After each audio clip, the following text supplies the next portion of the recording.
नमस्कार साथियों, मासाब ऑनलाइन के इस YouTube प्लेटफॉर्म पर आप सभी का स्वागत है। मेरा नाम राहुल है और हम यहाँ SSC, NTPC, railways, one day examination, MPPSC या जो भी पीएससी का सीसेट वाला पोर्शन है, उन सभी को लेकर रीजनिंग की बात यहाँ कर रहे हैं। हमने काफ़ी कुछ रीजनिंग के बारे में जान लिया है। पिछले कुछ वीडियोज़ में हमने रीजनिंग के कुछ चैप्टर्स कवर कर लिए हैं। आपको इस चैनल की प्लेलिस्ट में वो चीज़ देखने को मिल जाएगी। हो सकता है आपको इसी के नीचे वो सीरीज़ भी डाल दी जाए तो आप उनको देख सकते हैं। आज का ये जो वीडियो रहने वाला है मेरे साथियों, मेरे दोस्तों, वो रहने वाला है one of the most important topic of reasoning, जिसे हम ब्लड रिलेशन कहते हैं। ये जो चैप्टर होता है ब्लड रिलेशन, आप इस कंट्री में कोई भी एक ऐसा एग्जाम देना चाहे जिसमें रीजनिंग का पोर्शन आता है तो वहाँ ये चैप्टर ज़रूर पूछा जाता है। इवन यूपीएससी जैसे एग्जामिनेशन में भी ये वाला पर्टिकुलर पोर्शन पूछा जाता है। ऑल्दो उसका पूछने का तरीका थोड़ा सा डिफरेंट होता है, बट पूछा ज़रूर जाता है। इन जनरल जो वनडे एग्जामिनेशंस होते हैं उनमें इसका पोर्शन थोड़ा सा ज़्यादा होता है। तो हम सीखेंगे कि इसके बेसिक कॉन्सेप्ट क्या होते हैं, किस तरीके के क्वेश्चंस हम बना सकते हैं या बनते हैं और उनको किस तरीके से डील करना होता है। तो चलिए शुरू करते हैं ये चैप्टर जिसका नाम है ब्लड रिलेशन। और यदि हम इसे हिंदी में कहें तो हिंदी में तो भैया ये जो नाम बनता है ये बड़ा फनी सा बन जाता है। सोचिए आप ब्लड रिलेशन को हिंदी में बोलेंगे तो क्या बोलेंगे? खून के रिश्ते, खूनी रिश्ते या फिर रक्त संबंध, इस तरीके से बोलेंगे तो बड़ा अजीब सा लगता है। It's quite funny, but reality is कि भैया चैप्टर का नाम तो यही है। यूजुअली इस चैप्टर में बच्चों, मेरे साथियों, बच्चों काहे बोल देता हूं यार, तुम हमारे दोस्त हो, है ना। 3 तरीके के प्रश्न आपको देखने को मिल जाएंगे। 3 तरीके के मैं इसलिए बोल रहा हूं क्योंकि बेसिक 3 तरीके होते हैं, फिर इसमें चेंजेस करके आप कुछ भी कर सकते हो। बेसिक जो है वो 3 तरीके के प्रश्न बनते हैं।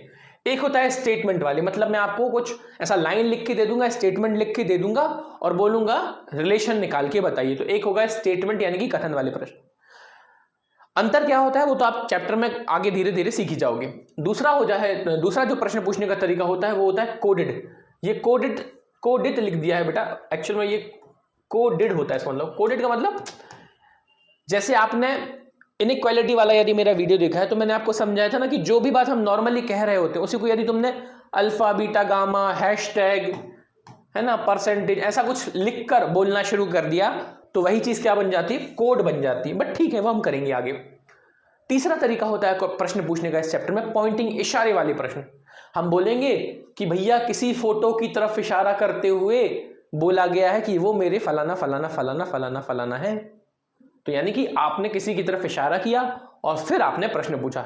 ज्यादातर जो प्रश्न होते हैं वो पॉइंटिंग वाले, कोडेड वाले आपसे ज्यादा पूछे जाते हैं, लेकिन इसका जो बेस है वो स्टेटमेंट से तैयार होता है। एनीवेज, बड़ा सिंपल सा चैप्टर होता है यदि समझ में आता है। नहीं आता है समझ में तो दिक्कत होती है। इसलिए जो मैं आज की क्लास आपको देने वाला हूं बहुत इत्मीनान से देखिएगा, सीखने का प्रयास कीजिएगा, क्योंकि कई हमारे साथी हैं, कई दोस्त होते हैं, उनको ये दिक्कत बड़ी आती है इस चैप्टर में, खासकर पॉइंटिंग वाले में। ठीक है, तो शुरू करते हैं हम ये चैप्टर। लेकिन चैप्टर को शुरू करने से पहले कुछ चीजें बता देता हूं, और वो चीजें ये हैं कि जब भी हम इस चैप्टर में किसी भी प्रश्न को करेंगे, क्योंकि हमें इस चैप्टर में क्या करना होता है, हम रिश्ते जो होते हैं ना, रिश्ते, सलमान खान की एक मूवी की लाइन है ना कि दिल में आता हूं दिमाग में नहीं, ऐसी कोई लाइन है। मतलब यहाँ समझ में आऊंगा, यहाँ नहीं, वही कहानी यहाँ होती है। रिश्ते हम फील तो कर लेते हैं, लेकिन जब रिश्ते हमारे बड़े हो जाते हैं, मान लीजिए मैंने बहुत बड़ी सी बात करी कि यार वो व्यक्ति तुम देख रहे हो ना, वो जो व्यक्ति खड़ा हुआ है वो मेरे दादा की मम्मी के पापा, मतलब कुछ भी बोल दूंगा तो तुम ऐसे रिलेट करके सोचने पर मजबूर हो जाओगे और रिलेट भी नहीं कर पाओगे। इसी वजह से इस चैप्टर में डायग्राम का सिस्टम बनाया गया है कि भैया दिमाग पे जोर मत दो ज्यादा, सिंपल एक डायग्राम बनाओ और उस डायग्राम के बेसिस पर तुम क्या बता दो, आंसर बता दो। ये काम हम भी करेंगे, लेकिन डायग्राम बनाने के लिए एक सिस्टम फॉलो करना है। और वो सिस्टम क्या फॉलो करना है? जब भी मैं किसी पुरुष की बात करूंगा, मेल का मतलब पुरुष की बात करूंगा, तो उसे मैं ट्रायंगल में बंद कर दूंगा। इसका मतलब यदि मान लीजिए मैंने बोला कि P एक पुरुष है, मैंने बोला P एक पुरुष है, तो मैंने P लिखा और उसको ट्रायंगल में बंद कर दिया, तो आप समझ जाइएगा कि P एक पुरुष है। जैसे ही मैं किसी महिला की बात करूंगा तो उसे हम सर्कल में बोलेंगे, यानी कि यदि P एक महिला होती तो हम इसको एक सर्कल में बंद कर देंगे। यदि हमने किसी की शादी करानी, मतलब किसी को हस्बैंड वाइफ की तरह दिखाना है, तो हम प्लस का साइन दिखाएंगे, मतलब एक तरफ एक मेल, एक तरफ एक फीमेल, और उनके बीच में हम लगा देंगे प्लस, मतलब शादी हो गई। अच्छा, जब भी सगे भाई बहनों की बात करना है, सगा कोई भी भाई बहन होगा तो उसके लिए हम बराबर का साइन दिखाएंगे जो कि आपको दिख रहा है। और यदि हम चचेरे मतलब कि चाचा का लड़का, चाचा की लड़की, मामा का लड़का, मामा की लड़की, जो हमारे कजन्स नहीं होते, उनके लिए हम सिंगल डैश दिखाएंगे। क्यों? क्योंकि डबल का मतलब एकदम क्लोज वाला व्यक्ति और सिंगल का मतलब थोड़ा दूर वाला, ठीक है। हालांकि आपने नोटिस किया है हमारी ज्यादा बनती हमारे चचेरे भाई बहनों से, सगे भाई बहन से तो कई बार हम बात कह भी नहीं पाते, और हमारे जो कजन्स होते हैं उनसे हम अपनी बातें खुलकर कह देते, क्योंकि हमें ये टेंशन नहीं रहती ना कि ये घर पे बताएगा या ये ज्यादा जज करेगा, ऐसा होता है। एनीवेज, चलिए तो कहानी क्या है समझ गए आप, किसको हम यूज करने वाले हैं। फटाफट से आप इन सब चीजों को नोट भी करते चलेंगे। दूसरी चीज जो आपको इस चैप्टर में जाननी है वो ये है, चैप्टर में वैसे जानने की जरूरत नहीं है, ये तो तुम्हें पता होना चाहिए यार, है ना। इतने बड़े तो तुम लोग हो गए होगे कि तुम ये समझ सकते हो कि भैया हमारा जो फैमिली चलता है या जो फैमिली ट्री चलता है वो किस तरीके से काम करता है। फैमिली ट्री का मतलब कि हमारे आसपास हमारी जनरेशन के कौन से लोग होते हैं, हमारी पीढ़ी, हमारी जनरेशन में ऊपर कौन होता है। उदाहरण के तौर पर जैसे कि मान लीजिए मैंने यहाँ लिख दिया भैया ये हो तुम, आप। मैं यहाँ हिंदी में लिख रहा हूँ, इंग्लिश में मैं इसलिए नहीं लिख रहा हूँ क्योंकि इंग्लिश में यदि हम लिखेंगे तो कंफ्यूजन हो जाता है। इंग्लिश में याद रखिएगा इस चैप्टर में थोड़ा सा ज़्यादा फायदा हमारे हिंदी वाले भाई बहनों को मिल जाता है, क्योंकि जब हम हिंदी में प्रश्न को पढ़ते हैं तो साफ साफ लिखा रहता है बुआ, चाचा, चाची, इंग्लिश में लेकिन आंट। इसलिए इंग्लिश वाले दोस्तों आप भी ना हिंदी में प्रश्न को जरूर देख लिया करें एक बारी। चलिए मान लीजिए आप हैं यू, अब मैं यदि तुमसे पूछता हूं भाई कि तुम्हारी जनरेशन में यानी कि तुम्हारे आसपास तुम्हारी पीढ़ी के, अब जिनको पीढ़ी नहीं पता वो जान लो, पीढ़ी का मतलब होता है कि आपके साथ में कौन कौन से लोग पैदा हुए। आपके साथ का मतलब जैसे कि आपके भाई बहन है, आपके माता पिता ने आपको भी पैदा किया, फिर आपके माता पिता ने आपके भाई बहन को भी पैदा किया, इसका मतलब ये कि आप लोग एक ही साथ वाले पैदा हुए माने जाओगे ना। तो ऐसे ही आपके साथ में जो भी पीढ़ी में लोग आते हैं वो आपकी कैटेगरी में आएंगे, मतलब कि जैसे कि फॉर एग्जांपल भाई हो गया आपका, आपकी बहन हो गई, है ना, आपका चचेरा यानी कि कजन हो गया, ये सब लोग आप ही के साथ पैदा हुए ना, है ना, सबके सब आप ही के साथ वाले लोग हैं। और कौन हो सकता है भैया, आपका जीजा। आपका जीजा कौन होगा भाई, तुम्हारी दीदी यदि तुम्हारी पीढ़ी की है, तुम्हारी बहन तुम्हारी पीढ़ी की है तो उसकी जिससे शादी होगी वो भी तो तुम्हारी पीढ़ी की होगी ना, सेम जनरेशन की। ऐसा तो नहीं होगा ना कि मम्मी पापा की उम्र के व्यक्ति से शादी करा दोगे, ऐसा तो नहीं होगा ना। जीजा हो जाए, मान लीजिए साला, साली, ये सब लोग तुम्हारी ही कैटेगरी के, तुम्हारे ही जनरेशन के लोग आएंगे। भाभी हो गई, समझ जाना, है ना। बहुत लंबी लिस्ट होती है पर हम छोटे मोटे नाम लिखकर आपको समझाने का प्रयास कर रहे हैं। अच्छा, यदि मैं अपनी, जैसे कि मान लीजिए ये मैं हूं, आप लोग हैं, हम अपनी पीढ़ी से ऊपर जाते हैं, जस्ट हम अपने ऊपर देखते हैं तो हमें कौन मिलता है, हमारे ऊपर होते हैं हमारे माता पिता, माँ बाप, या फिर आप बोल सकते हैं हमारे और कौन कौन से लोग होते हैं हमारे ऊपर, चाचा चाची, मामा मामी, बुआ फूफा, ताऊ ताई जी, सास ससुर, बहुत लंबी लिस्ट होती है, सास ससुर, है ना, मामा फूफा बुआ, बहुत सारे लोग होते हैं ना।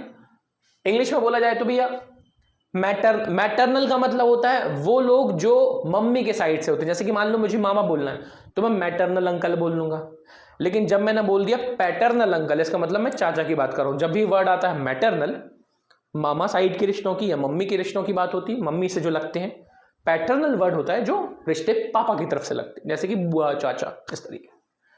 अच्छा, हम यदि और ऊपर जाएं, मतलब हम अपने माता पिता के भी ऊपर देखने का प्रयास करें तो हमें नजर आएंगे हमारे दादा दादी, नाना नानी, करेक्ट, ये लोग नजर आएंगे, करेक्ट, ये होता है फैमिली ट्री।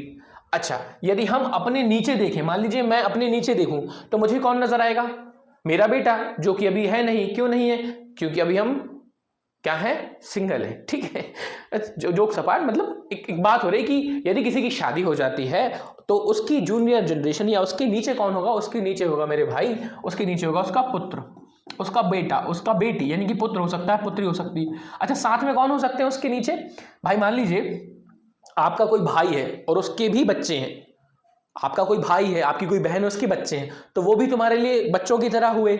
यानी कि जो तुम्हारे भांजे भांजी होंगे या भतीजे होंगे, भांजी भतीजा भतीजी, है ना, इंग्लिश में क्या बोलते हैं, नीज नेफ्यू, ये जो लोग होते हैं ये भी तुम्हारी जूनियर जनरेशन होगी। अच्छा, इनके भी जूनियर कौन होंगे, आपके बेटे का बेटा कौन कहलाएगा। मान लीजिए आप हैं और आपके बेटे का भी बेटा कोई आ जाए तो उसे आप क्या बोलते हो, पोता। जैसे कि ये होता ना दादा और दादे के पोते ये हो गए, ऐसे ही क्या होता है, तुम्हारा पोता जो है तुमसे 2 जनरेशन नीचे आ जाएगा, ठीक है, पोता हो जाए, पोती हो जाए, नाती हो जाए, नातिन हो जाए, ठीक है। कुछ लोगों को इसी में कंफ्यूजन होता है कि पोता कौन होता है। पोता होता है यदि तुम उसके क्या हो जाओ, बाप के बाप बन जाओ, मतलब कि यदि तुम किसी के दादा हो तो तुम्हारे लिए वो पोता है, और यदि तुम किसी के नाना हो तो तुम्हारे लिए वो नाती और नातिन बनेगा। मम्मी वाले रिश्ते, मम्मी की तरफ से यदि चल के आते हो तो नाती नातिन या नाना नानी, पापा की तरफ से चल के आते हो तो दादा दादी पोता पोती, ठीक है। कहानी तुम्हें समझ में आएगी। और अच्छा, इस पूरे डायग्राम में, इस पूरे फैमिली ट्री में एक चीज और जान लो, क्या होता है कि यदि हम बात करें कि आप हैं, आपका भाई है, आपका कजन है, ये लोग एक ही पीढ़ी के हैं, इसका मतलब ये होता है कि मैं और मेरा जो भाई है, हमारे बीच में पीढ़ी का यानी कि जनरेशन का कोई गैप नहीं है, कोई अंतर नहीं है। इसी वजह से मैंने यहां लिख दिया भैया क्या, यहां मैंने लिख दिया 0। 0 का मतलब ये हो गया कि आप में और आपके भाई में, आपके और आपके कजन में कोई अंतर नहीं है जनरेशन वाइज, पीढ़ी में। लेकिन जैसे ही मैं अपने माता पिता के पास जाता हूं तो मुझे क्या समझ में आता है कि मुझे अपनी पीढ़ी से निकलकर ऊपर जाना पड़ेगा। दैट मीन्स मैंने यहां क्या लगा दिया, +1। प्लस का मतलब हो रहा है कि आप ऊपर जा रहे हो, और 1 का मतलब एक अंतर है। अच्छा, मैं यदि और ऊपर चला जाऊं तो +2 का मतलब हो गया कि आप ऊपर जा, प्लस का मतलब ऊपर और 2 का मतलब आप अपनी पीढ़ी में 2 जनरेशन ऊपर निकल गए, तभी तो आप दादा के पास पहुंचे। उल्टा कर लीजिए, यदि आप नीचे आते हैं तो -1 और नीचे आते हैं तो -2। ये कहानी भी आपको इस्तेमाल करने मिल जाएगी इस चैप्टर में आगे, तो मेक श्योर कि आप इसको याद रखें, ठीक है। चलिए, नोट कर लिया हो तो आगे बढ़े। अब समझते हैं इस चैप्टर की और खास बातें।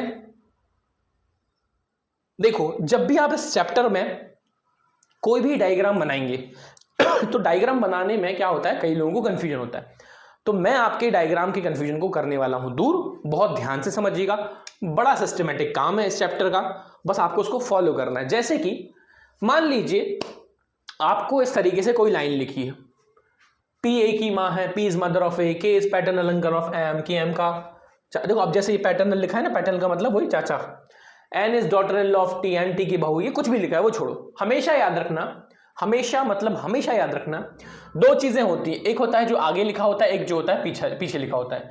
हमारी कहावत नहीं बोलूंगा, इंग्लिश में इसको हम बोल देते हैं first person second person, but उससे मत जाओ। आप तो बस ये देखो, एक आगे लिखा है और एक पीछे लिखा है, एक आगे और एक पीछे, एक आगे और एक पीछे। अब तुम्हें जो भी रिश्ता दिया जा रहा है, जो भी बात कही जा रही है, जैसे यहां क्या बोला, माँ, यहां कौन सा शब्द इस्तेमाल हुआ है, बहू, यहां दादी, और यहां चाचा, जो भी तुम्हें रिश्ता दिया गया है वो हमेशा और हमेशा आगे वाले के लिए दिया जाता है। यानी कि एनटी की बहू है, ये लिखा हुआ है ना, इंग्लिश में लिखा हुआ है N is daughter in law of T, इसका मतलब जो बहू है, डॉटर इन लॉ है, वो कौन है, एन है। ये है कहानी। मान लीजिए यहां लिखा है LH की दादी, तो दादी कौन होगी, L। हमेशा याद रखना, जो आगे लिखा होता है उसकी जानकारी दी जाती है। माता जी कौन है, माता जी सर P है। चाचा जी कौन है सर, पैटर्नल अंकल, चाचा कौन है, K है। ये है बात। पहले तो ये समझो, जो भी इंफॉर्मेशन, जो भी रिलेशन दिया गया है, माँ बाप, चाचा चाची, मामा बुआ फूफा, जो भी, वो आगे वाले के लिए बोला गया है। इसका मतलब ये है कि बहू कौन होगी, एन होगा, एन होगी, नॉट होगा, पुरुष थोड़ी होगा। दादी कौन बनेगी, एल बनेगी। माँ कौन होगा, पी होगा। चाचा कौन होंगे, के होंगे। इतनी कहानी के लिए। अब कहानी को थोड़ा सा और आगे बढ़ाते हैं। अब यदि हमें बोलना है कि माता जी कौन है, पी है, अब खुद सोच के देखो, माता जी यानी कि जो माँ होती हैं वो आपके ऊपर होंगी, आपके साथ वाला कोई व्यक्ति होगा, या आपके नीचे कोई व्यक्ति होगा। यार बड़ा कॉमन सेंस है ना कि माँ जो होती है वो हमसे, हमारे जनरेशन में, हमारी पीढ़ी में ऊपर होती है। इसका मतलब ये होगा कि जो पी है वो बनेगा ऊपर और जो ए है वो बनेगा नीचे। अब ये मैंने बीच में डंडी क्यों लगा दी, क्योंकि ऊपर नीचे के रिलेशन को दिखाने के लिए हम ऐसा कर लेते हैं। पी बनेगा ऊपर, ए बनेगा नीचे, क्योंकि माता जी हैं वो ऊपर रहेंगी, आपसे पीढ़ी में बड़ी हैं। अच्छा, ए जो है वो नीचे बनेगा। अब क्योंकि हमने माँ किसको बोला था, पी को, और अभी अभी मैंने बताया जब भी हम किसी महिला की बात करते हैं तो उसके ऊपर आपने क्या बना देना, एक सर्कल बना देना। इसी वजह से मैंने पी के ऊपर सर्कल बना दिया। यदि मान लीजिए पी हमारे पिता होते तो हम सर्कल की जगह क्या बना देते, ट्राइंगल। ठीक है, चलो और सुनो, हमें ये तो पता चल जाता है कि माँ कौन है, पी है, लेकिन ये नहीं पता चल रहा है कि जो माँ पी है वो किसकी माँ है, मतलब जो ए है वो कौन है। आपको ये क्लियर हो रहा है कि पी ऊपर है, माता जी, लेकिन जो ए है वो कौन है, उनका लड़का है कि उनका लड़की है, ये हमें इस लाइन में क्लियर नहीं हो पाता है। इसी वजह से हम इसको ऐसे ही छोड़ देते हैं। यदि आपने गलती से इस ए पर सर्किल बना दिया तो ये बन जाएगी लड़की, यदि आपने गलती से इस ए पर ऐसा ट्राइंगल बना दिया तो ये बन जाएगा लड़का उनका, लेकिन हमें इस लाइन में ये कहीं से कहीं नहीं लिखा है कि तुम लड़के हो या लड़की, बस एक ही जानकारी दी है कि भैया पी जो है वो माँ है। सो मेक श्योर जितनी जानकारी आपको दी जाती है सिर्फ आप उसी का इस्तेमाल करने वाले हैं, अननेसेसरी आप मन से कुछ भी इन चैप्टर्स में नहीं सोचते। तो ये हो गया इसका डायग्राम, ठीक है। चलो वहीं जब मैं आपको बोलता हूं कि थोड़ा सा और नीचे देखते हैं, अच्छा इस पर आते पहले बहू जी पर, नहीं बहू जी नहीं, पहले तो अपन समझते हैं चाचा की बात।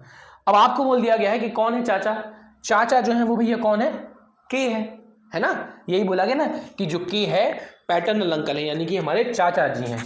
अब यदि चाचा जी के हैं तो सोच के देखो, हमेशा याद भी रखो ये चीज, जिस तरीके से परिवार में रिश्ते चलते हैं सेम उसी तरीके से आपको भी डायग्राम बनाना है। कहने का मेरा मतलब ये है कि जब हम चाचा की बात करते हैं तो आपका दिमाग फट से ये कहता है कि चाचा मतलब आपके पिता, आपके पापा के भाई, मामा का मतलब होता है आपकी मम्मी के भाई।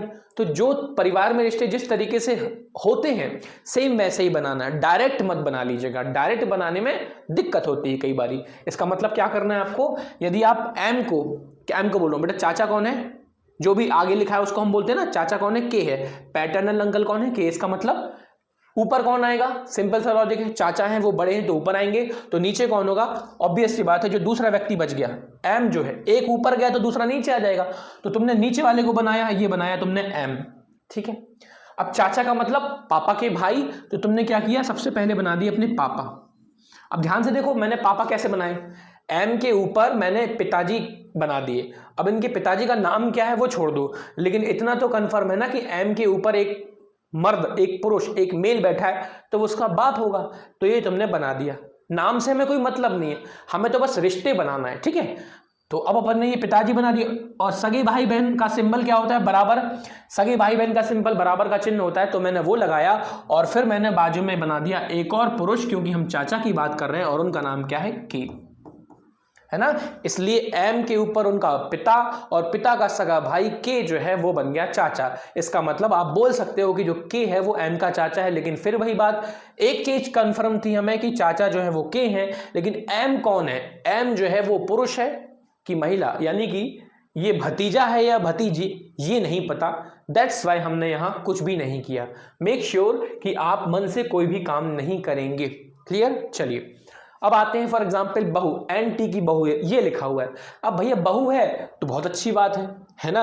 अच्छा बहू घर में आई कैसे होगी, शादी के चक्कर में, शादी के चक्कर में क्या, शादी करके ही आई होगी ना, है ना, शादी का सीजन शुरू होने वाला है, बहू आएंगी घरों में। अब भैया जो बहू आई है घर में वो क्यों आई है, क्योंकि तुम्हारे घर में कोई ना कोई लड़का होगा ना दादा, लड़का होगा तभी ना शादी किए होगे, और शादी किए होगे तो घर में कौन आई होगी, बहू आई होगी, बधाई बहू आ गई घर में।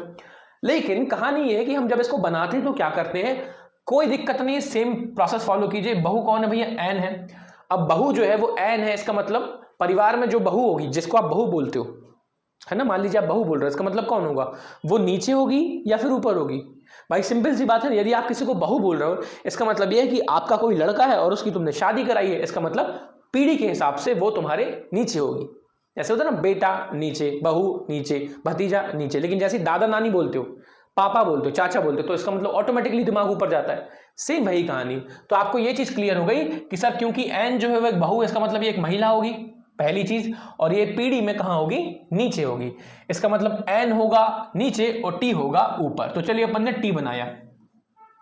अब बहू घर में तब आएगी जब आपने शादी की होगी अपने लड़के की, तो अपन ने टी का एक लड़का बना दिया। ध्यान से देखिए, टी के नीचे मैंने एक पुरुष का चिन्ह बना दिया है, जो ये बताने का प्रयास कर रहा है कि टी का एक लड़का है, लेकिन लड़के का नाम नहीं पता क्योंकि हमें उससे मतलब भी नहीं है। लड़के की अपन ने करा दी शादी, प्लस का मतलब क्या होता है, शादी, और शादी करके घर में आ गई भैया उसकी पत्नी, जो कि बहू का काम करेगी, और उनका नाम क्या है, एन है। ये बन गई भैया टी की बहू एन, बधाई हो, शादी हो गई।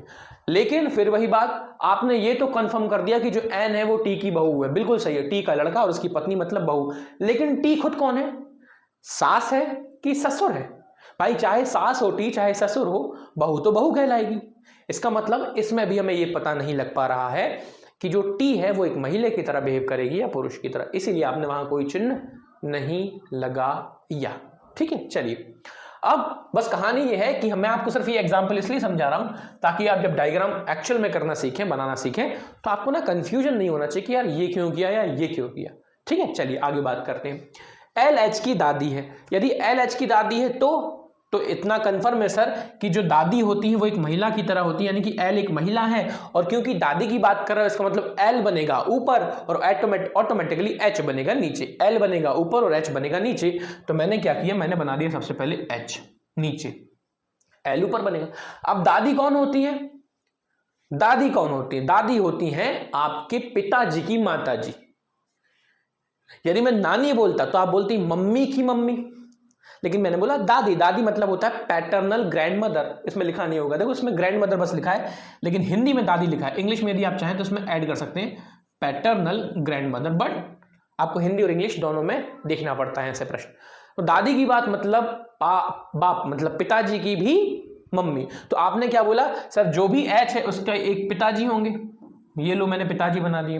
पिताजी की मम्मी होंगी, पिताजी की मम्मी और ऊपर होंगी, लीजिए ये एच का पिता और ये पिता की माता जी, और उनका नाम क्या होगा एल। तो वो हमारे लिए कौन बन जाएंगी? दादी बन जाएंगी। यानी कि जो भी एच है उसके पिताजी जो है उनकी माताजी का नाम एल है और वो दादी है। लेकिन कहानी फिर वही आती है, हमें एक चीज कंफर्म है कि दादी एल है, लेकिन जो दूसरा व्यक्ति है एच, ये उनका पोता है या पोती, यानी कि ये जो मेल है या फीमेल है, इसके बारे में कोई भी इंफॉर्मेशन हमें नहीं दी गई है।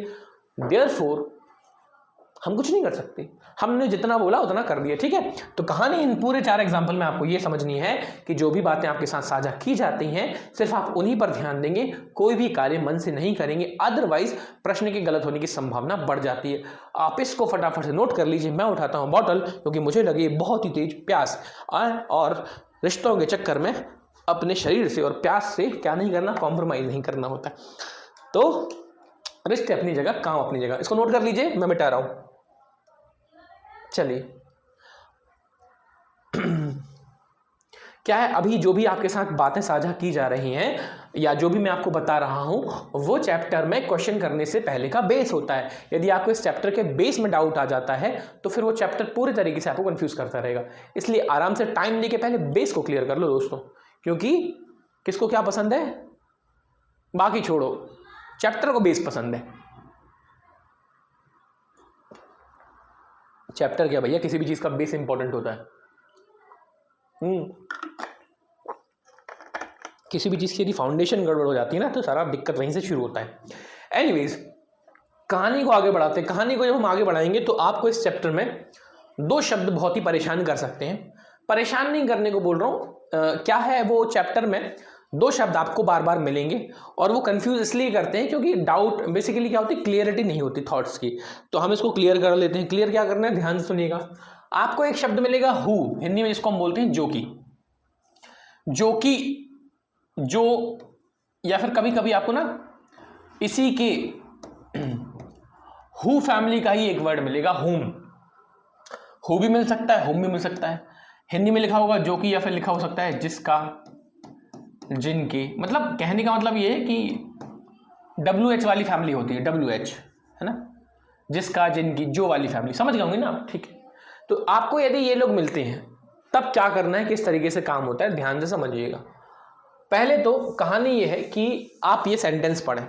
कहानी क्या है, M is father of K who is brother of C। Hindi में लिखा है M K का पिता है जो C का भाई है। सबसे पहला आपको इतना ध्यान देना, इतना, इंग्लिश में लिखा है ये M is father of K, इतने पर ध्यान दो, है ना। तो अभी अभी हमने क्या सीखा, अभी हमने ये सीखा कि जो भी सेंटेंस आप देते हो उसमें जो भी रिलेशन दिया जाता है वो दिया जाता है किसके लिए, फर्स्ट पर्सन के लिए या फिर जो आगे बैठा है उसके लिए। इसका मतलब ये हो गया कि सर जब आप यहाँ पिता की बात कर रहे हो तो पिताजी कौन है सर, M है, कोई डाउट ही नहीं, पिता कौन है, M है। तो मैंने ये पहले बनाने का प्रयास किया। याद रखिएगा पिताजी कौन है, जो भी रिश्ता दिया जाता है वो आगे वाले के लिए दिया जाता है। पिता मतलब आपकी जनरेशन में पीढ़ी में ऊपर वाला व्यक्ति या नीचे वाला, ऑब्वियस सी बात है, पिताजी तो ऊपर ही होते हैं। तो M को बनाया तुमने ऊपर और K को बनाया नीचे, और क्योंकि तुम पिताजी की बात कर रहे हो इसका मतलब ये एक पुरुष है, अपन ने बना दिया M को पुरुष। याद रखना अभी तुम्हें K के बारे में कुछ भी नहीं पता, हमेशा याद रखना सेंटेंस के हिसाब से काम करो। अभी तुमने सेंटेंस सिर्फ इतना पढ़ा है, तुम्हें कुछ नहीं पता, तुम्हें बस इतना पता है कि M जो है वो पिताजी है तो अपन ने बना दिया, K के बारे में कुछ नहीं पता। अब लेकिन जैसे ही मैं सेंटेंस में आगे बढ़ा तो मुझे एक वर्ड मिल रहा है इंग्लिश में हु और हिंदी में लिखा हुआ है जो कि। जब भी ये वर्ड मिले हु whom, जो कि, जिसका, जिनका, इस तरीके के वर्ड जब भी आपको मिले तो हमेशा याद रखना ये जो शब्द होते हैं, ये शब्द अपने से बिल्कुल पास में जो व्यक्ति बैठा होता है, ये जो शब्द होते हैं ये अपने से पास में जो व्यक्ति बैठा होता है उसके लिए बात करते हैं। इसका सेंस क्या है? इसका सेंस ये है कि जब मैं सेंटेंस को आगे पढ़ूंगा तो आगे लिखा हुआ है सी का भाई। इसका सेंटेंस जब मैं आगे कंप्लीट कर रहा हूं तो आपने क्या बोल दिया? सी का भाई। तो अब दिमाग में आता है कि सर इसमें लिख दिया हुआ है सी का भाई है, लेकिन सी का भाई जो है वो कौन है? सी का भाई कौन है? तो ये जो सी का भाई कौन है इसका उत्तर हमें ये शब्द दे देता है। जब भी आपको हु शब्द मिलता है, जो कि शब्द मिलता है, तो आपको ये चीज याद रखना है कि जो भी इस शब्द के सबसे पास में बैठा है, जैसे कि मान लीजिए मैं आपको बोलता हूं कि आप जो शब्द से के को देखिए और एम को देखिए, आप खुद बताइए के पास में लग रहा है कि एम पास में लग रहा है? ऑब्वियस सी बात है ना, के पास में लग रहा है। इंग्लिश के हिसाब से तो बिल्कुल पड़ोस में के बैठा है। तो मुद्दा ये है कि जब भी आप इस वर्ड को देखें तो ये जो वर्ड होता है ये हमेशा और हमेशा अपनी बातें किसके लिए कहता है? जो इसके पास में बैठा होता है। और हमने पीछे क्या देख लिया? ब्रदर ऑफ सी, सी का भाई। इसका मतलब समझ रहे हो आप? सी का भाई कौन बनेगा? सी का भाई बनेगा के। सी का भाई कौन बनेगा? के। डाउट क्लियर रखना बेहद जरूरी है, और ये डाउट इन शब्दों के चक्कर में आता है। कंफ्यूजन कहां क्रिएट होता है उसको क्लियर रख लो। इसका मतलब जो भी आप बात कहोगे वो अपने से पास वाले के लिए कहोगे। तो बस अब मैं समझ गया कि सी का भाई कौन है? सर सी का भाई के बनेगा। तो आपने सगे भाई बहनों के लिए ऐसा बराबर का चिन्ह लगाया। अब ध्यान रखना, उन्होंने ये नहीं बोला सी भाई है, सी इज ब्रदर ऑफ के, ये नहीं बोला। उन्होंने बोला के इज ब्रदर ऑफ सी। यानी कि आपको सेंटेंस को पढ़ के ये समझना पड़ेगा कि भाई किसको बनाया गया है? सी का भाई कौन है? के है। तो आपने इसको एक पुरुष बना दिया क्योंकि आपने बोला है कि सी का भाई कौन है? के है। ठीक है, आपको क्या लिखकर दिया गया है, कौन सा शब्द दिया गया है, यदि आप इसमें क्लियरिटी रखते हैं तो आपको चैप्टर में फिर दिक्कत नहीं आती। सो मेक श्योर ये शब्द पास वाले के लिए होता है। ठीक है, आप नोट कर लीजिए। चलो अब इसी में हम क्योंकि थोड़ा सा चेंज करेंगे। हमेशा याद रखना हु का मतलब पास वाले की बात होती है। अब ध्यान से देखिए, सेम लाइन लिखी है। अगेन मैंने आपको सेम लाइन लिख कर दी है, लेकिन लेकिन लेकिन लेकिन अब जो शब्द आपने हु ये लिखा था ना, हु ये वो इनका ढिम, क्या क्या लिखा था अपन ने? हु हुम, जिसका जिनका जो, उसकी जगह मैंने क्या लिख दिया? एंड। उसकी जगह लिख दिया मैंने वाइल। उसकी जगह लिख दिया बट। इंग्लिश में क्या लिखा है? और, मतलब कि एंड, जबकि का मतलब वाइल, और बट का मतलब होता है लेकिन या पर। ध्यान से देखिए, एम इज फादर ऑफ के। अब मैं इस वर्ड को हटा रहा हूं हु को, इसको हटा रहा हूं जो को। इसकी जगह क्या लिख रहा हूं? इसकी जगह लिख रहा हूं मैं क्या? एंड। हिंदी में क्या लिख देता हूं? और। आप इसकी जगह वाइल भी लिख सकते हैं, आप इसकी जगह बट कुछ भी लिख सकते हैं, लेकिन कहानी क्या है वो समझना है। अभी भी कहानी वही है सर। जो व्यक्ति, जो चीज हमें दी जाती है सबसे पहले, पिताजी या जो भी हमें रिलेशन दिया जाता है वो किसके लिए दिया जाता है? आगे वाले के लिए। तो अगेन मैंने एम बनाया, उनको पिताजी बना दिया, और के को रख दिया मैंने नीचे। ये हो गई कहानी। सर एम जो है वो कौन है? पिताजी हैं। एम किसके पिताजी? सर के पिताजी। तो अपन ने के को रखा नीचे, एम को रख दिया ऊपर। कोई दिक्कत की बात नहीं, कोई दिक्कत की बात नहीं। लेकिन जैसे तुमने जब हु वर्ड देखा था, हु वर्ड, तो जैसे हु वर्ड अपने से पास वाले के लिए बात करता है, वैसे ही जब भी आपको ये वाले शब्द मिले, कौन कौन से शब्द दोस्तों? एंड, बट या फिर वाइल, जब भी आपको ये शब्द मिले तो ये लोग बात करते हैं अपने से दूर वाले के लिए। इसका मतलब ये है कि अब ये जो कहानी दी गई है सी का भाई, ये सी का भाई कौन बनेगा सर? इस बार सी का भाई बनेगा एम, जबकि पिछले केस में सी का भाई बना था बिल्कुल इससे पास में। इस बार ये जो शब्द होते हैं ना एंड वगैरह, ये बात करते हैं अपने से दूर बैठे व्यक्ति के लिए। कहानी में अंतर ये है, जब भी हु लिखा होगा पास वाले की बात करूंगा, एंड, बट, वाइल ये शब्द लिखे होंगे तो हम दूर वाले की बात करेंगे। इसका मतलब अब जब आप सी का भाई बनाने चलेंगे तो सी का भाई इस बार बनेगा एम। तो अब आपने बराबर का साइन लगाया और ये बना दिया सी। सी का भाई कौन बन गया? एम बन गया ऑटोमेटिकली। तो ये होता है शब्दों का हेरफेर, और जहां शब्दों का हेरफेर हुआ वहीं प्रश्न में गलती होने की शुरुआत भी हो जाती। ठीक है, आई होप यहां तक की बात आप समझ गए होंगे, आपने नोट भी किया होगा, क्योंकि इसके बाद हम बात करेंगे एक्चुअल प्रश्नों की, कि कैसे एक्चुअल प्रश्नों को आपको डील करना है और कहां आपसे गलती हो सकती है तो उनका ध्यान कैसे रखना होता है। सो मेक श्योर पहले आप इतना नोट कर लें।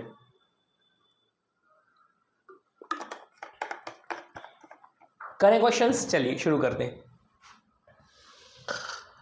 हाँ, तो ये है भैया स्टेटमेंट यानी कि कथन आधारित प्रश्न। कथन आधारित प्रश्नों में क्या होता है मेरे साथियों, आपको इस तरीके, कथन का मतलब ये होता है कि पूरी की पूरी लाइन इस तरीके से दे दी गई कथन के तौर पे, अब आपने इसका यूज करना है आंसर निकालने के लिए, लेकिन करने का तरीका जो मैंने सिखाया था वही रहने वाला है। तो अपन ने क्या किया, सबसे पहले ध्यान से देखो, समझते हैं।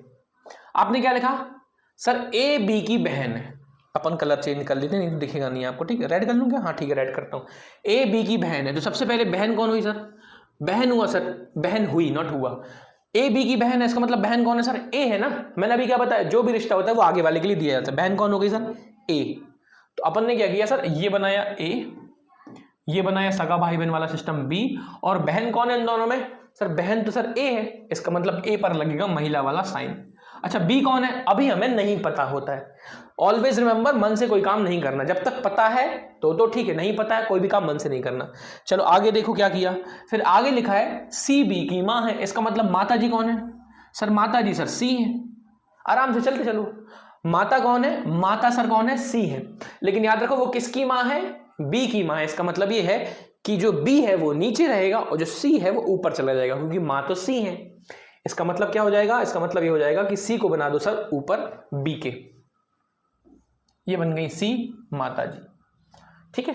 अब ध्यान से देखिए, ए और बी आपस में बहन बहन भाई बहन जो भी थे वो छोड़ दो, इनकी माँ कौन बन गई, सी की। अब देखो हमें जानकारी भले ही ऐसी दी गई है कि जो सी है वो बी की माँ, पर तथ्य कॉमन सेंस है ना कि ऑटोमेटिकली वो तो दोनों की मम्मी बन जाएंगी, सिंपल, ठीक है। चलो अभी भी तुम्हें बी के बारे में कोई इंफॉर्मेशन नहीं मिली है, जब तक ना मिले कोई भी काम नहीं करना है। आगे चलते हैं, आगे लिखा हुआ है कि जो डी है वो सी का पिता है, इसका मतलब पिताजी कौन है सर, पिताजी सर डी है। लेकिन किसके पिताजी हैं भैया, वो सी के पिताजी हैं। इसका मतलब सी के भी ऊपर, ध्यान से पढ़ लिया करें, दोनों को पिता कौन है ये तो पता चल रहा है, पर वो किसका पिता है, सी का। इसका मतलब डी जो है वो सी के ऊपर बनेगा। लीजिए डी को हमने और बना दिया ऊपर, और ये पिताजी हैं इसलिए पुरुष हो गए, ये भी समझ में आया, ठीक है।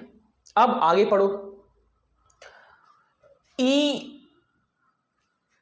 डी की मां, ये है नहीं आएगा ना, ई जो है वो डी की मां है। ई किसकी मां है, डी की मां। ओहो हो, और ऊपर जाएगा ये तो। रुक जाओ, मैं डायग्राम को थोड़ा सा क्या कर लेता हूं, एक बार यहां से शिफ्ट कर लेता हूं, नहीं तो क्या हो जाएगा वो और ऊपर जा रहा है। सबसे पहले ए बी की बहन थी, तो मैं बना दिया भैया ए जो है वो बी की बहन है। उसी डायग्राम को दोबारा बना रहा हूं क्योंकि ऊपर जा रहा था, और कुछ नहीं कर रहा हूं। फिर आगे लिखा था सी बी की मां है, तो बी की माता जी कौन थी, सी थी, यही बनाया था ना, सी बी की मां। फिर आगे लिखा था डी सी का पिता है, यानी कि सी का पिता कौन है सर, डी है, ये भी बना दिया। एक ही चीज तो हम कर ही रहे हैं, बस डायग्राम दोबारा बना रहा हूं। अब जो लिखा है वो क्या लिखा है भैया, ई जो है, एक मिनट, ई डी की मां, यानी कि जो माता जी हैं डी की, वो कौन है भैया, ई है ना। सब में कहानी वही रिपीट हो रही है कि जो भी रिलेशन है वो आगे वाले के लिए जा रहा है। इसका मतलब जो ई है वो माँ है, वो ऊपर आएंगी, और वो किसके ऊपर होंगी, डी के ऊपर होंगी। तो अपन ने सर ये और कर लिया कि डी के ऊपर बना दिया ई, और वो मम्मी है इसलिए अपन ने बना दिया सर्किल, सिंपल। आगे क्या लिखा है, अच्छा आगे नहीं लिखा है। अब आगे जो लिखा है हमसे प्रश्न पूछा गया है कि ए डी से कैसे संबंधित है, ए डी से कैसे संबंधित है, ये हमसे पूछा गया। तो भैया सबसे पहले तो मेरी बात ध्यान से सुनो, इंग्लिश वाले बच्चे जो होते हैं उनके लिए क्या लिखा है, पहले तो अपन कर रहे हैं इसको साफ साफ, ठीक है। अब मेरी बात को ध्यान सुनना, क्योंकि प्रश्न करने के बावजूद हमसे एक गलती होती है। हम कई बार क्या करते हैं, पूरा प्रश्न बहुत ही अच्छे से हमने बना दिया, डायग्राम बनाना हमें आता है तो अपन ने बना दिया, लेकिन जब उत्तर देने की बारी आई, यानी कि जब आंसर पर टिक करने की बारी आई, तो एक मिस्टेक हो जाती है हमारे साथियों से। उस मिस्टेक से बचने के लिए हमने क्या करना है, उस मिस्टेक से बचने के लिए आपको एक छोटा सा ध्यान रखना है, और खासकर हिंदी वाले भाई बहनों को ध्यान रखना है। इंग्लिश वाले जो भाई बहन हैं उनको दिक्कत नहीं आएगी। देखो मैं बताता हूं कैसे। जब आप इस पूरे प्रश्न को ड्रॉ कर लेंगे तो लास्ट में हमसे क्वेश्चन क्या पूछा है, क्वेश्चन ये पूछा है, how A is related to D. तो कई ऐसे हमारे साथी जिनको ये कंफ्यूजन हो जाता है कि सर हमें आंसर क्या देना है, आंसर में हमें ए की बात करनी है कि आंसर में हमें डी की बात करनी है, आंसर में जो आगे लिखा है उसकी बात करनी है कि जो पीछे लिखा है उसकी बात करनी है। तो ऑलवेज रिमेंबर, इंग्लिश वाले बच्चों ऑलवेज रिमेंबर, जो भी आगे लिखा हुआ है, जैसे कि हमने यहाँ क्वेश्चन में क्या बोला है, how A is related to D, तो जो आगे लिखा है, जैसे यहाँ क्या लिखा है आगे ए, तो आपको आंसर में किसकी बात करनी है भैया, ए की बात करनी है, यानी कि तुम्हारा आंसर कौन बनेगा, ए बनेगा। आपको आंसर में किसकी बात करनी, ए की बात करनी, आंसर बनेगा ए। लेकिन चल के कहां से आएंगे हम, डी से, क्योंकि ए और डी के बीच के हिसाब से बात कर रहे हो ना, ए का रिलेशन डी के हिसाब से पूछ रहे हो, तो आपको आंसर में जवाब देना है ए का, लेकिन चलोगे कहां से, डी से। इसका मतलब तुम डी से चलकर ए की तरफ आओगे, यानी कि ऐसे आओगे, ठीक है। ये हो गया हिंदी वाले बच्चों, इंग्लिश वाले बच्चों के लिए, कोई कंफ्यूजन नहीं। जो कंफ्यूजन की शुरुआत होती है वो होती है हिंदी वाले बच्चों से। तो हिंदी वालों के लिए एक बढ़िया सी बात मैं बताता हूं, हमेशा याद रखना, जब भी आपको कोई भाषा लिखकर पूछेगी कि ए का डी से क्या रिलेशन है, ए से डी का क्या संबंध है, ऐसे लिखा रहता ना, ए से डी का क्या संबंध है, तो आपको दो शब्द मिलेंगे, एक मिलेगा से और एक मिलेगा का। जैसे कि इस प्रश्न में देखो, ए डी से कैसे संबंध, ये लिखा ना, ए डी से कैसे संबंध है। तो देखो आपने लिखा हुआ है, से वर्ड आपको मिल गया ना दिखा हुआ, तो आपको या तो मिलेगा से शब्द या मिलेगा का, ठीक है। तो ऑलवेज रिमेंबर हिंदी वाले साथियों, जो जिस भी व्यक्ति के साथ, जिस भी लेटर के साथ से बैठा है और जिसके साथ कौन बैठा है, का, ऐसी कहानी होगी, या तो से मिलेगा या का मिलेगा। आपने क्या करना है, जिसके साथ से लिखा होता है वो कभी भी उत्तर नहीं बनता, जिसके साथ, क्या कह रहा हूं, सही कह रहा हूं, एक बार चेक भी कर लीजिए। देखो हमेशा याद रखो, जैसे कि मान लीजिए मैं आपको एक सिंपल सा लॉजिक बताता हूं। लॉजिक ये है कि मान लो मैंने आपसे पूछा कि आपका आपके पिता से कैसे संबंध, आपके पिता से क्या संबंध है। मैंने क्या पूछा, आपका आपके पिता से क्या संबंध है, तो आप क्या बोलोगे, मैं उनका पुत्र हूं। इसका मतलब आपने अपनी बात की ना, और मैंने क्या लगाया, आपका, और आपके पिता से शब्द मैंने पिता के साथ लगाया, उनकी बात तो आपने नहीं की। का शब्द मैंने आपके साथ लगाया, आपने अपनी बात की। तो सेम यहां होता है, जब भी आपको का वर्ड दिख जाए, जिसके साथ दिख जाए, वो उत्तर बनेगा, और जिसके साथ से जुड़ा होता है वो कभी भी उत्तर नहीं बनता है। ये कहानी होती है हमारे हिंदी वाले दोस्तों के लिए। अब इस प्रश्न में यदि आप ध्यान से देखें, तो जब मैंने हिंदी वाली बात आपसे पूछी, प्रश्न में देखिए क्या लिखा हुआ है, ए डी से कैसे संबंधित, मैं यहां लिखता हूं, ए डी से कैसे संबंधित है। तो आपको साफ साफ नजर आ रहा है कि से किसके साथ बैठा हुआ है, डी के साथ बैठा है। तो आपको ना उत्तर में डी की चर्चा नहीं करनी, आपके लिए उत्तर कौन बनेगा, ए बनेगा। ये है कहने का मेरा मतलब, ठीक है। लेकिन क्योंकि हम जब उत्तर पूछ रहे हैं तो हम पूछना तो भले ही ए के बारे में चाह रहे हैं, लेकिन हमने पूछा किसके माध्यम से, डी के माध्यम से। मैं एज अ पुरुष, किसी का बाप, किसी का भाई, किसी का दोस्त, किसी का बहनोई, किसी का साला, किसी का जीजा, किसी का बॉयफ्रेंड, किसी का कुछ भी बन सकता हूं ना। तो ये इंपॉर्टेंट होता है कि आपने जो रिश्ता पूछा है वो किसके लिए पूछा है। यदि आप मेरे भाई के नजरिए से देखोगे तो मैं उसके लिए भाई हूं, लेकिन यदि मैं अपनी बहन के नजरिए से देखूंगा तब भी मैं उनका भाई हूं। लेकिन मान लीजिए मैं अपनी साली की नजरिए से देखूं तो मैं उनका जीजा हूं। कहने का तात्पर्य है कि आप देख कहां से रहे हो। तो इसीलिए हम भले ही ए के बारे में पूछना चाहते हैं, लेकिन हमें चलना कहां से पड़ेगा, डी से। तो आपने ये तो समझ लिया कि अब हमें उत्तर कैसे निकालना है, तो बस उत्तर निकाल कर दे देते हैं। तो हमने डी से चला और कहां पहुंच गए हम, डी से ए की तरफ चले। अब जैसे ही मैं डी से ए की तरफ आने की शुरुआत करता हूं तो ध्यान से देखिए, डी से मैं पहले पहुंचा सी की तरफ। याद रखिए ये एक महिला है कि पुरुष, ये एक पुरुष है। डी के ऊपर ट्राइंगल है ना, ये डी से जब मैं नीचे पहुंचा सी की तरफ तो मैं पहुंच गया, अब ऊपर से नीचे आ रहा हूं, याद रखना। तो ये पहुंचा पहले अपनी बेटी के पास, ये अपनी बेटी के पास पहुंचा, डी अपनी बेटी के पास पहुंचा, सी के पास। और सी जब और नीचे पहुंचा तो सी के नीचे दो लोग बैठे हैं, बी और ए। बी कौन है नहीं पता, लेकिन ए कौन है, ए तो उसकी बेटी। इसका मतलब बेटी की बेटी। जब हम डी से ए की तरफ आ रहे हैं तो हम कहां से कहां आ रहे हैं, उसकी बेटी की बेटी के पास आ रहे हैं। और जब हम अपनी बेटी की बेटी देखते हैं, मेरी बेटी और उसकी बेटी, तो कौन कहलाती वो, नातिन। इंग्लिश में हम बोलते हैं मैटरनल ग्रैंड डॉटर। मम्मी वाले जब भी रिलेशन चलेंगे मैटरनल वर्ड आएगा, पापा साइड से रिलेशन चलेंगे तो आएगा पैटर्नल वर्ड। यहां आ रही है बेटी की बेटी, इसका मतलब होता है नातिन। नातिन नातिन नातिन नातिन है क्या। अब देखिए यहां नातिन नहीं लिखा हुआ है, लेकिन इंग्लिश में लिखा हुआ है ग्रैंड डॉटर, तो हम इसको टिक कर लेंगे। इंग्लिश में लिखा हुआ है ग्रैंड डॉटर, इसको आप पोती की जगह एक्चुअल में नातिन कर लें, ठीक है। क्योंकि ये आपके लिए कैसी निकल के आ रही है, ये निकल के आ रही है आपके लिए जूनियर, ठीक है। ये होती है पूरी कहानी इन चैप्टर्स की। आई होप थोड़ा सा टाइम जरूर मैंने लिया है, लेकिन उस टाइम की इंपॉर्टेंस को आप समझिए, क्योंकि यदि आप क्वेश्चन को कर भी लेंगे और यदि आपने एंड में आंसर टिक करने में गलती कर दी तो दिक्कत हो जाती है। ठीक है, इसको बहुत अच्छे से नोट कर लीजिए। फाइनली यदि हमसे कोई पूछता है कि भैया ए कौन है हमारे लिए, तो आप बोल सकते हैं कि जो ए है वो डी की नातिन निकल कर आ रही है, और यही हमारे प्रश्न का पूछने का सिस्टम था। अच्छा, क्वेश्चन को मैं थोड़ा सा चेंज कर रहा हूं सो दैट आप में एक चीज का अंडरस्टैंडिंग और डेवलप हो। इसी क्वेश्चन में यदि मैं आपसे ये पूछ लेता, ध्यान से सुनिएगा मैं क्या पूछना चाहता हूं। मान लीजिए मैंने इस क्वेश्चन में लिख दिया होता, क्या, इधर लिख देता हूं, मैं उल्टा पूछ लेता। अब मैंने पूछा डी का ए से क्या रिलेशन है। इंग्लिश में लिखा होता है हाउ डी रिलेटेड टू ए। अब इंग्लिश वाले भैया, इंग्लिश वाली बहनों, आपको कोई दिक्कत नहीं, आपको बस ये देखना है आगे कौन बैठा, आगे कौन बैठा है, डी। इसका मतलब उत्तर में हमें किसकी बात करनी है, डी की। हिंदी वाले भैया, आपको देखना है से और का के साथ कौन बैठा है। जब आपने से को देख, यहां देखो से के साथ कौन बैठा है, ए। इसका मतलब ए उत्तर नहीं बनेगा, उत्तर कौन बनेगा, डी बनेगा, बस ये याद रख लो। तो अब हमें उत्तर कौन देना है, डी, लेकिन चलेंगे कहां से, ए से। इसका मतलब अब आप उल्टा चल लो। तो इस केस में जहां आंसर हो रहा है नातिन, इस केस में आंसर क्या बन जाएगा, नाना, क्योंकि आपकी मम्मी के पिताजी कौन कहलाएंगे, नाना जी। मैं बस आपको एक एग्जांपल दे रहा हूं अंडरस्टैंडिंग की बात करने के लिए। ओके, चलिए, आई होप आप समझ गए होंगे। और क्वेश्चन करेंगे हम तो और बेहतर तरीके से समझोगे, क्योंकि सारा खेल होता है कि कितने क्वेश्चंस आप करके देख पाते हैं। चलिए, सिंपल सिंपल से कुछ क्वेश्चंस और कर लीजिए। क्या लिखा हुआ है भैया, एक्स वाई का पति, तो हमें क्या दिक्कत है, बने रहो पति। ठीक है, एक्स वाई का पति, तो भैया पति कौन है, पति कौन है, पति है भैया एक्स, है ना। पति कौन है, पति है भैया एक्स। तो लीजिए अपन ने बना दिया, ये एक्स है, वो पति है, तो अपन ने फट से एक्स यदि पति है तो भैया वाई पत्नी होगी ना।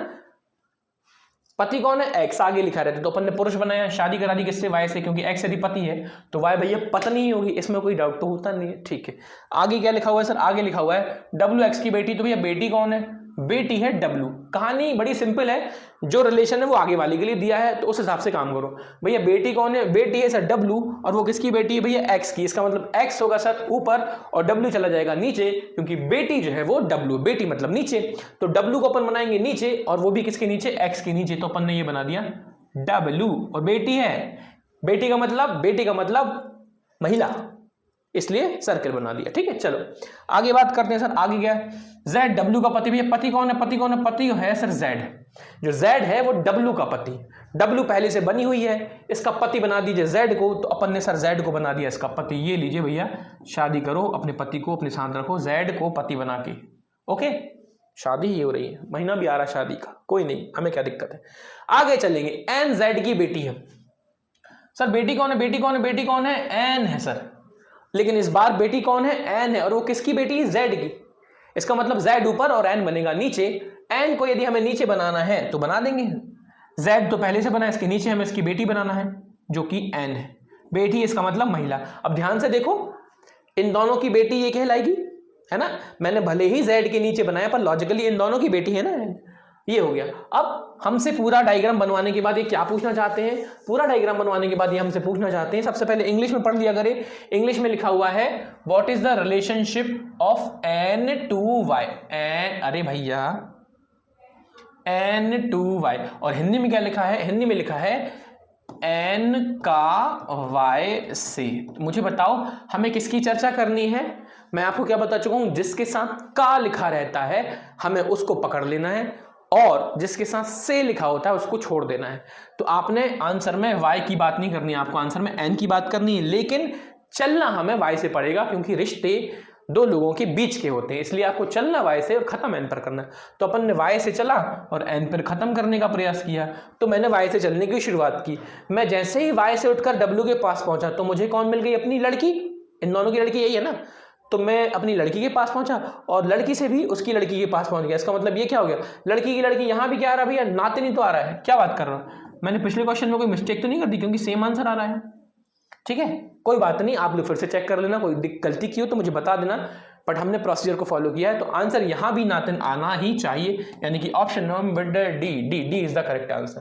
क्योंकि आप जब एन के पास पहुंचे है ना वाई से चलते हुए, तो हम अपनी लड़की के पास पहुंचे, और लड़की की लड़की क्या कहलाती, नातिन। ठीक है, सेम आंसर आया है इस प्रश्न का भी। ओके, चलिए आपको बस प्रोसीजर फॉलो करना, ज़्यादा दिमाग नहीं लगाना। मिटा दूं? गुड, बता देते हैं भैया। चलो क्वेश्चन में देखो ध्यान से, और क्या पूछा जा रहा है अब है भैया एक छोटा सा लंबा सा क्वेश्चन, फटाफट से पढ़ो। हिंदी वाले हिंदी में, इंग्लिश वाले इंग्लिश में, मैं हिंदी में पढ़ता हूं। सुरेश की बहन राम की पत्नी। अब देखो ध्यान से, कभी कभी प्रश्न जो है वो सीधा सीधा नहीं होता, तो आपको अपना कॉमन सेंस भी यूज करना है। खैर, ये कॉमन सेंस आपको करते करते खुद भी आ जाएगा। क्या बोला गया है? सुरेश की बहन राम की पत्नी। लेकिन मैं आपको फिर भी समझा देता हूं। देखिए हमें क्या बोला गया? पत्नी। पत्नी कौन है? पत्नी है सुरेश की बहन। ये ऐसे समझ सकते हो, सुरेश की जो भी बहन है वो किसकी पत्नी है? राम की पत्नी है। यानी कि राम की पत्नी सुरेश की बहन है। ठीक है, तो इस कहानी को आप यूज करने वाले हैं, ध्यान से आराम से इस्तेमाल कर सकते हैं अपने कॉमन सेंस को। तो अब दिक्कत ये है कि कहां बनाओ ये मुझे समझ नहीं आ रहा, पर यहां बनाते हैं। तो ये अपन ने बना दिया भैया, कौन? सुरेश। इस चैप्टर में ना एक कंफ्यूजन आपको क्रिएट करके दिया जाए। कई बारी ऐसे नाम दिए जाएंगे जो पुरुष और महिला दोनों के लिए काम करते हैं। जैसे कि मान लीजिए मैंने बोला रिंकू। अब रिंकू जो होता है वो महिलाओं के लिए भी नाम होता है, पुरुषों के लिए भी नाम होता है। तो कई बारी वो क्या करते हैं, रिंकू नाम दिया और आपका दिमाग क्या कह रहा है कि भैया ये तो पुरुष है, आपने उसको नॉर्मली ट्राइंगल में बंद कर दिया, लेकिन वो निकला किसका? महिला का नाम। तो मेरा कहने का मतलब ये है कि जब तक आपको प्रश्न पुरुष या महिला डिसाइड करने के लिए अलाउ ना करे, आप कोई भी काम मन से मत करना, नहीं तो दिक्कत हो जाती है। ठीक है, चलो तो अपन ने अभी तो बोल दिया है सुरेश एक बनाया और सुरेश की बहन बना दी। ये बना दी सुरेश की बहन। बहन का मतलब महिला, महिला मतलब सर्किल। ये है सुरेश की बहन, भाई बहन बराबर का चिन्ह। अब ये जो सुरेश की बहन है वो एक्चुअल में किसकी पत्नी है भैया? राम की पत्नी है। यानी कि ये पत्नी है किसी की और वो पत्नी जो है वो राम की है। तो ये बना दिया अपन ने राम। अब यदि ये पत्नी है तो ये पुरुष होगा, इसमें कोई डाउट नहीं है, इसमें थोड़ी कोई डाउट होगा। ये पत्नी राम की और यहां सुरेश की बहन, खत्म हो गई बात। चलो आगे चलते हैं। आगे जब मैं जा रहा हूं तो क्या हो रहा है? राम रानी की भाई। अब देखो भाई कौन है सर? भाई जो है वो राम है, और वो किसके भाई हैं? जो राम है ये भाई साहब ये भैया हैं, और वो रानी के भैया हैं। तो बस बना दो फटाफट से, ये जो राम भाई साहब हैं ये भैया हैं रानी जी की, रानी। ठीक है, राम जो है वो रानी जी की भैया। हालांकि मैं भी गलती कर रहा हूं, बट अब इतना तो हमें पता चल ही जाता है, रानी शब्द तो पुरुषों का नहीं हो सकता ना, तो इसीलिए। ठीक है, चलो आगे चलते हैं। और आगे क्या लिखा है? राम के पिता मधुर हैं, ये लिखा है। राम जी के पिता मधुर हैं। तो राम जी जो बैठे हैं इनके पिताजी को हम बना देते हैं, पिताजी ऊपर ही बनेंगे और उनका नाम मधुर है। तो ये अपन ने राम जी के पिता बना दिए जिनका नाम क्या है? मधुर है। लीजिए ये बना दिया, है ना। बड़ा ध्यान से आपको डायग्राम बनाना है, मेन ये। फिर आगे क्या लिखा है? आगे लिखा हुआ है, ध्यान से पढ़ते चलिए। शीतल राम की दादी है। राम की दादी कौन है? शीतल। या राम जी बैठे हैं और उनकी दादी का नाम शीतल है, तो राम जी के जो पिताजी हैं इनकी मम्मी का नाम ही तो शीतल होगा ना। दादी कौन होती है? आपके पिताजी की माता जी। तो ये पिताजी की जो माता जी है यही है राम जी की दादी, जिनका नाम शीतल है। यही तो लिखा है इसमें, देखो ध्यान से क्या लिखा हुआ है कि जो शीतल जी हैं वो राम की दादी। आराम से पढ़ रहा हूं मैं। आगे क्या लिखा है? आगे लिखा है रेमा जी। रेमा या रीमा भी बोल सकते हो, एक्चुअली में हिंदी इंग्लिश में हो जाता है। रेमा, रीमा जो बोलना है, रेमा मान लेते हैं अभी। ठीक, रेमा जो है वो शीतल की बहू है। ध्यान से समझिएगा, रेमा जो है वो किसकी बहू है? शीतल की बहू है। शीतल ये है और इनकी बहू का नाम है रेमा। अब यदि हम शीतल की बहू देखें तो शीतल की बहू कौन होगी? शीतल का जो लड़का है उसकी पत्नी। अब शीतल का लड़का कौन है सर? मधुर है। इसकी पत्नी का नाम ही तो क्या होगा? रेमा होगा। तो ये मैंने लिख दिया रेमा। ये हो जाएगी रेमा किसकी बहू? शीतल की बहू हो जाएगी। यही तो लिखा है, रेमा शीतल की बहू। ठीक है, बड़ा बड़ा सा डायग्राम बन रहा है। डायग्राम बड़ा इसलिए बनता है क्योंकि हमें इंफॉर्मेशन ज्यादा दी जाती है, वो चीज आपको सीखनी पड़ेगी। आगे क्या लिखा है? आगे लिखा हुआ है रोहित रानी के भाई का बेटा। ध्यान से सुनिए, रोहित रानी के भाई का बेटा है। जो रोहित है वो रानी के भाई का बेटा है। अब ध्यान से देखिए, हमें साफ साफ बताया गया है कि रानी का भाई कौन है। हमें साफ साफ इस डायग्राम में पहले ही पता चल चुका है कि रानी का भाई साफ साफ दिख रहा है सर, राम है।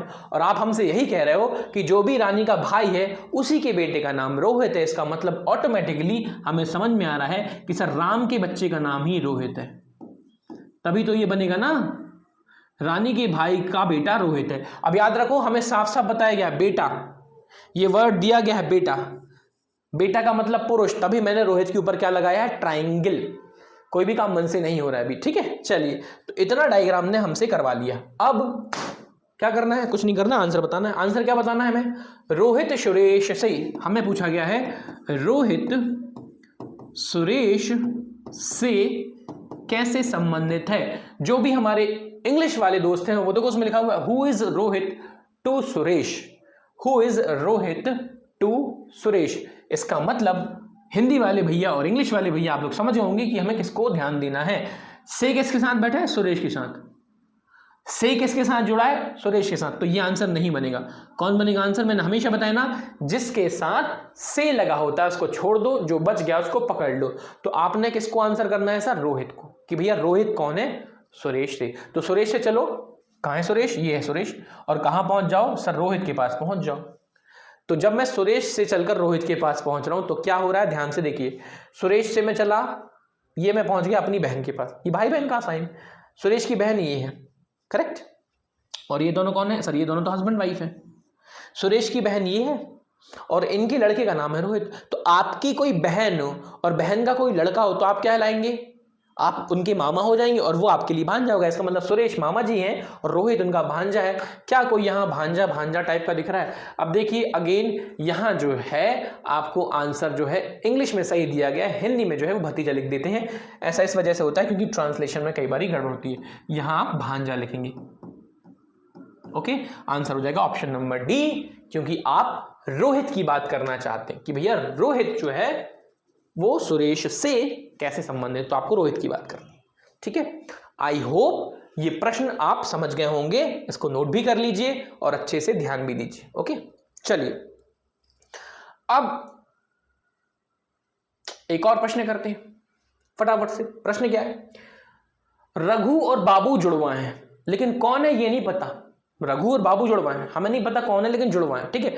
लेकिन अब दिक्कत यही है ना कि अपन को कुछ मान लेते हैं, पुरुष है महिला मुझे नहीं पता, लेकिन नाम से हमें क्या लग रहा है, पुरुष की तरह लगते हैं। तो फिलहाल के लिए हम पुरुष मान लेते हैं, यदि गलती हुई तो हम महिला की तरफ ले चलेंगे। लेकिन फिलहाल एक है रघु आर और एक है बाबू बी, दोनों ही पुरुष हैं और दोनों ही जुड़वा हैं। अब जुड़वा हैं तो भैया भाई तो होंगे ना यार, रघु और बाबू जुड़वा भाई बहन, ठीक है, या भाई भाई नाम के हिसाब से। बाबू की बहन रीमा है, बाबू की कोई बहन है जिसका नाम है रीमा। अब बहन है तो भैया वो बहन सिर्फ बाबू की थोड़ी हुई, दोनों की हुई ना। अब रीमा है इसलिए मैं यहां लिख लगता हूं आरी, जबकि पहले में क्या लिखा था, रघु। याद रखिएगा आर का मतलब रघु है। अरे यार पूरे लिख देते ना, छोड़ो काहे इतना ध्यान। ये रघु, ये बाबू, बाबू भैया, और ये है उनकी बहन जिसका नाम है, क्या नाम था बहन का, रीमा, ठीक है। चलो आगे क्या लिखा है, रीमा के पति राजन है। हमें क्या दिक्कत है, रीमा के पति राजन को लाया जाए तो ये है भैया रीमा जी के पति राजन, ठीक है। वहां मैंने पूरा नाम नहीं लिखा, आप समझ जाइएगा, राजन लिखा है क्योंकि वहां जगह की कमी है, राजन।